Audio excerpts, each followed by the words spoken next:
আসসালামু আলাইকুম ওয়া রাহমাতুল্লাহি ওয়া বারাকাতুহু। বছর ঘুরে আবার আসলো পবিত্র ঈদুল আযহা, কোরবানি ঈদ। এই কোরবানি ঈদ আমাদের জন্য একটা আনন্দময় বিষয়, যে এখানে গরিব ধনী সবাই সব কিছু ভাগাভাগি করে কাজ করে থাকে, খাবার গোস্ত মিলিয়ে থাকে। ঈদ মানে আনন্দ, ঈদ মানে খুশি। আমরা অনেকে কোরবানি দিচ্ছি, ঠিক কিনা?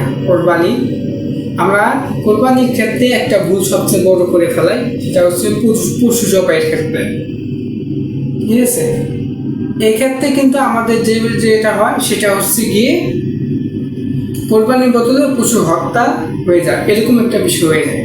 যখন পশুকে জবাই করা হবে তখন রক্তনালী, শ্বাসনালী, কণ্ঠনালী এই তিনটা কেটে তাকে ছেড়ে দিতে হবে। বাকি রক্তগুলো রিল্যাক্সে চলে যেতে। অনেকে তাড়াহুড়া করার মাধ্যমে চাকু দিয়ে গলার জবাই জায়গা কোপ দিতে থাকে। এক্ষেত্রে কি হয়?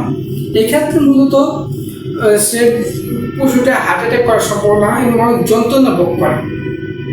কিন্তু আল্লাহ তাআলা এটা বলে নাই, বলছে যাতে শান্তিপূর্ণভাবে যাতে একটা কম যন্ত্রণা হয়ে যায়, তার জানটা পাখি সেদিকটা খেয়াল রাখে। কিন্তু আমরা এটা বেশিরভাগ করি না। তো আমরা যারা কোরবানি দিচ্ছি অবশ্যই বিষয়টা খেয়াল রাখবো, যাতে কোরবানি জাতীয় পশু হত্যা গুনাহ না লাগে। কোরবানি সকলের কবুল করুক, আমিন।